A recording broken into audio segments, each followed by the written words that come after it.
31 years later, this council of business leaders from the US and from India are at a critical point for more progress, for a leap forward in trying to face the issues of interdependence, of mutual benefit, and finally, of extraordinary leadership on the globe.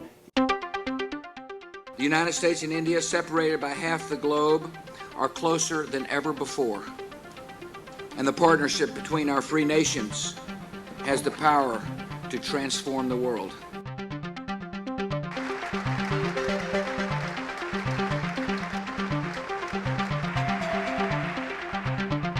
We have again affected our security interests.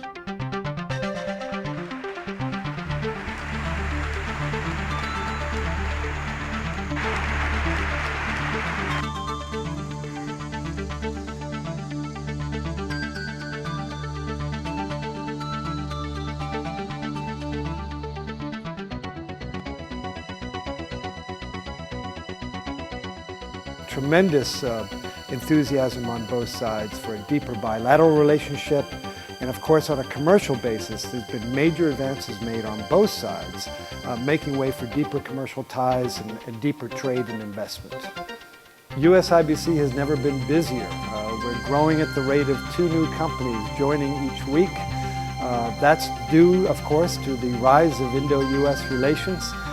We are hosting more than 3 events per week with visiting ministers, visiting corporate leaders from India. We've launched last year 8 missions to India, executive missions to press our points and to drive home advocacy issues important to our member companies. All of us at Honeywell are excited to participate in India's growth.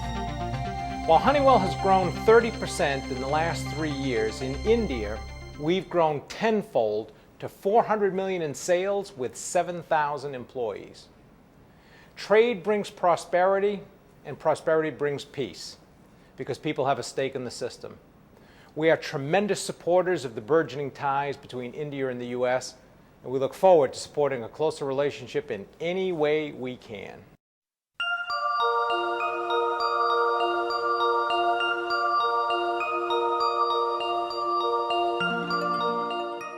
I would say resolution of the energy problem, or the beginning of the resolution of the energy problem, will, I think, lead to a new wave of development in India.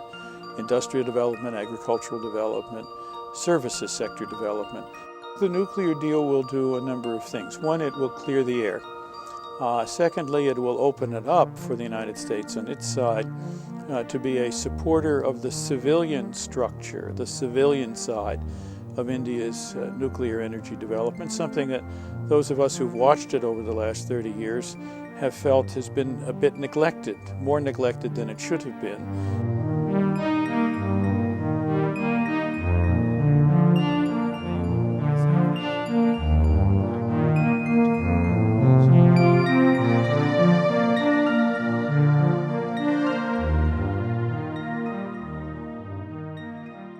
CPI is an effort that engages the U.S. business community to advocate on behalf of change to U.S. domestic laws that will allow us to export civilian nuclear energy technology to India. It's a very exciting gathering of U.S. business interests that are focused on that objective, to ensure that Congress understands this critical moment that we're at right now, this really tectonic moment that provides us, I think, the chance to cement for generations a long-term strategic relationship between the U.S. and India that aligns for generations two great democracies.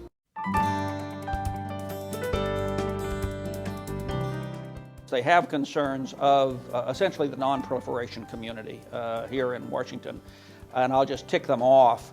First, it is that somehow this agreement will weaken the non-proliferation regime, or to put it differently, that nations that had decided earlier not to acquire nuclear weapons would in fact now decide to acquire them. I think that's without foundation.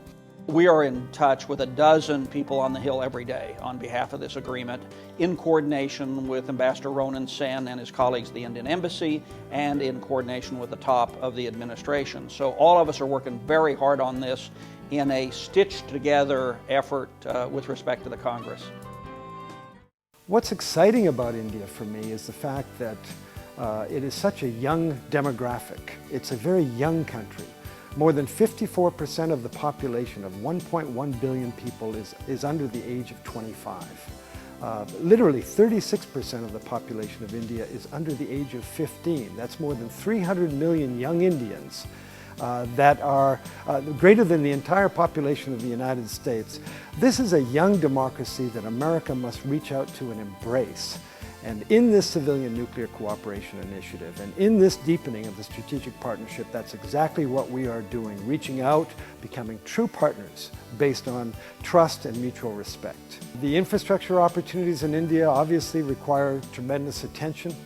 When you consider that 20,000 kilometers of new roads are required, when you consider that India has 12 major ports serving a population of 1 billion people, we need more than 100,000 megawatts by 2012. That's over the next 6 years. That's $100 billion of investment in generation alone. India has 25 major airports. All of them need upgradation. And they, of course, need to be doubled in capacity to now make way for the Open Skies Agreement. So there is tremendous challenge. And in that challenge, a tremendous opportunity for American companies.